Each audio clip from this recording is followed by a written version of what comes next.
नमस्कार साथियों, BLO app पर फिर से एक नई अपडेट आई है। अपडेट है फॉर्म नंबर 6 भरने से संबंधित। अभी तक हम लोग जो फॉर्म नंबर 6 भरे थे उसमें सिर्फ दो ही ऑप्शन आ रहे थे किसी भी मतदाताओं को जोड़ने के लिए। पहला ऑप्शन है प्रोजेनी मैपिंग वाला और सेकंड वाला ऑप्शन है नो मैपिंग वाला।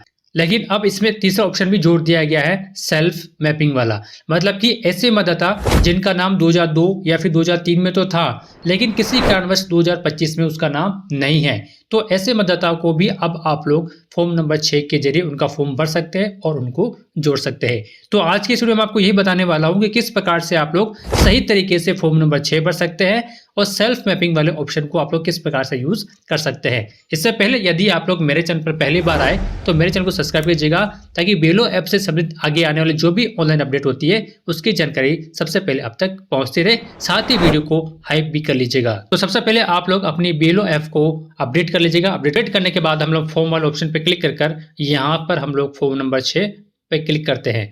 अब यहाँ से आपको अनुभाग सेलेक्ट कर लेना है। अनुभाग का मतलब है कि हो सकता है कि आपकी भाग संख्या में 3, 4, 7, 8 कितने भी अनुभाग हो सकते हैं। अब वो जो मतदाता है वो किस जगह रह रहा है या फिर हो सकता है कि उसके जो परिजन है वो पहले किस अनुभाग में जुड़े हुए हैं, आपको उसको उसी अनुभाग के अंतर्गत जोड़ना है। उसके बाद में सेव नेक्स्ट करते हैं तो यहाँ पर दो ऑप्शन और नजर आ जाते हैं, एक तो न्यू इलेक्टर और एक एग्जिस्टिंग इलेक्टर। उसके बाद आपको न्यू इलेक्टर पे क्लिक करना है, फिर सेव नेक्स्ट पे क्लिक कर देना है। उसके बाद सबसे पहले यहाँ पर मतदाता का नाम लिख देना है। उसके बाद यहाँ पर मतदाता का नाम हिंदी में ऑटोमेटिकली आ जाएगा। अब आपको थोड़ा सा ध्यान में रखना है कि यदि आप लोग मतदाता का नाम कोई लिख रहे हैं और इंग्लिश में तो आप लोगों ने सही लिखा है, लेकिन जैसे आप लोग हिंदी वाले ऑप्शन पे क्लिक करते हैं तो हिंदी वाले ऑप्शन पे सही नाम शो नहीं हो रहा है। ऐसी स्थिति में आप लोगों को हिंदी में उस नाम को सही टाइप कर देना है। यदि आपके पास में हिंदी वाला फॉन्ट नहीं है तो आप लोग प्ले स्टोर से उसको डाउनलोड कर सकते हैं। उसके बाद उसका सरनेम यहाँ पर लिख सकते हैं, फिर हिंदी में सरनेम आ जाएगा। आप चाहे तो एक ही बार में पूरा नाम लिख सकते हैं। उसके बाद उसकी फोटो आप लोगों को से ऐसे चूज करके अपलोड कर लेनी है। उसके बाद यहाँ पर रिलेटिव का नाम आपको सेलेक्ट कर लेना है ना, फादर, हस्बैंड जो भी है वो आपको सेलेक्ट कर लेना है। उसके बाद यहाँ पर आप लोगों को जो भी आप लोग रिलेटिव सेलेक्ट करेंगे उसका नाम आपको लिख देना है। लिखने के बाद में फिर से आपको हिंदी में आपस लिखना है।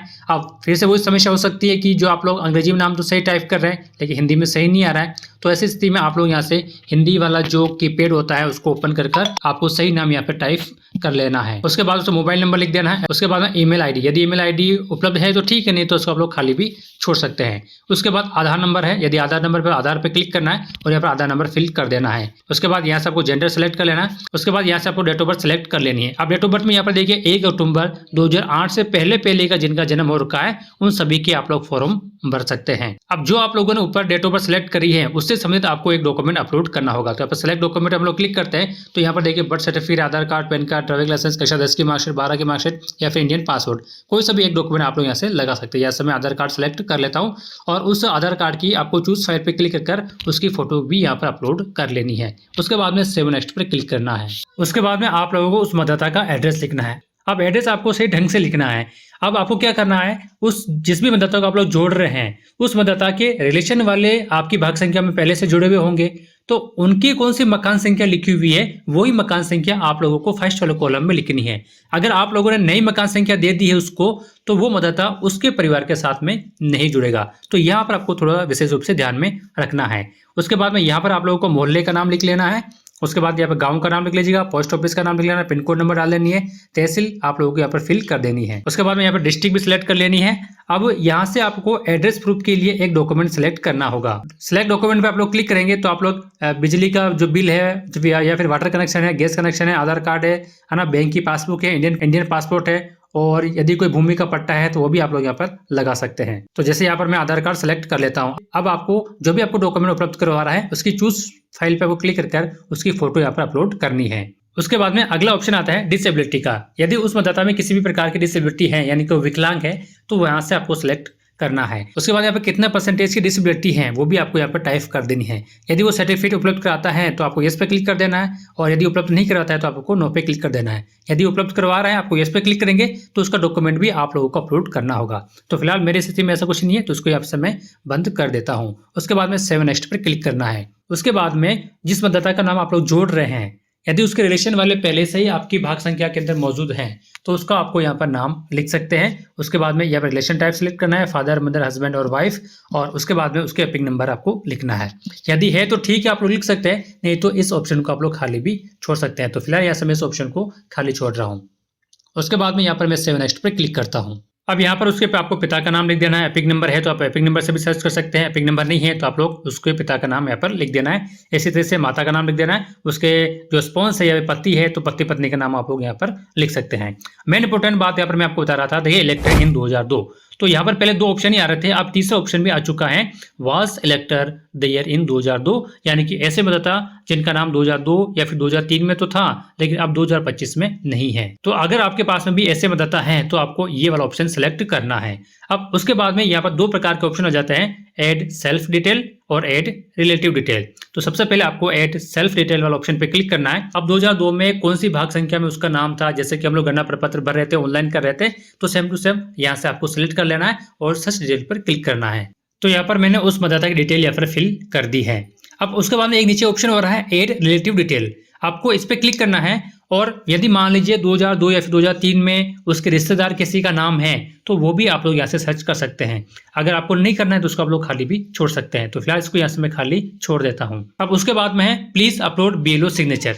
अब यार बीएलओ सिग्नेचर का मतलब है आपको यहाँ पर घोषणा पत्र अपलोड करना है, जो कि अनुलेखन 4 है, जो कि फॉर्म नंबर 6 के साथ हम लोगों को लगाना है। वो आप लोगों को यहाँ पर चूज फाइल पे क्लिक कर आपको पहले उसको भर लेना है। भरने के बाद में आपको चूज फाइल पे क्लिक कर उसको यहाँ से अपलोड कर देना है। देखिए आपकी स्क्रीन पर ये जो घोषणा पत्र है अनुलेखन 4 है, जैसा कि आप लोग जानते होंगे वो शो हो रहा होगा, तो उसको आप लोग एक बार फिल कर लेना है। इसके नीचे लास्ट में 2 ऑप्शन नजर आ रहे हैं। अगर किसी मतदाता का नाम 2002 में है तो फर्स्ट वाला कॉलम आपको भरना है, जैसे कि आप लोग गणना प्रपत्र में भरते थे, और यदि किसी खुद का नाम 2002 की सूची में नहीं है तो आपको सेकंड वाला ऑप्शन आप लोगों को भरना है, यानी कि सेकंड वाला कॉलम आप लोगों को भरना है। और उस गणना प्रपत्र को भरने के बाद में चूज फाइल पे क्लिक कर इसको ऐसे अपलोड कर लेना है। उसके बाद में सेव नेक्स्ट पर क्लिक कर देना है। उसके बाद में यहाँ पर विलेज और टाउन लिखना है, यानी कि वो बताता कौन से गाँव में रह रहा है, स्टेट सेलेक्ट कर लेनी है, डिस्ट्रिक्ट सेलेक्ट कर लेनी है। अब यहाँ पर एक ऑप्शन आता है डेट का ऑप्शन। यदि किसी मतदाता का जन्म आपकी भाग संख्या के अंदर ही हुआ है, चाहे वो लड़का हो चाहे लड़की हो, ऐसी स्थिति में आप लोग यहाँ से उसकी जन्म तारीख सेलेक्ट कर लेना है। लेकिन मान लीजिए अगर कोई शादी होकर आपके भाग संख्या में कोई लड़की आई है तो उससे आपको कंफर्म कर लेना है एक बार कि आपकी शादी कब हुई थी, वो महीना और वो तारीख आप लोगों को यहाँ पर फिल कर देना है। उसके बाद में सेव नेक्स्ट पर क्लिक कर देना है। उसके बाद में जो आप लोगों ने फॉर्म नंबर 6 भरा उसकी पूरी डिटेल आपके सामने एक बार पूरी ओपन हो जाएगी। उसको एक बार आप लोग अच्छी तरह से चेक कर लीजिएगा, कोई स्पेलिंग मिस्टेक तो नहीं रहेगी, कि जन्म तारीख आप लोगों ने गलत तो नहीं लिख दी है। अगर कहीं गलती है तो आप लोग कीप एडिटिंग वाले ऑप्शन पे क्लिक कर उसको सही कर सकते हैं। और यदि पूरी जानकारी सही है तो आपको सीधा फाइनल सबमिट पे क्लिक कर देना है।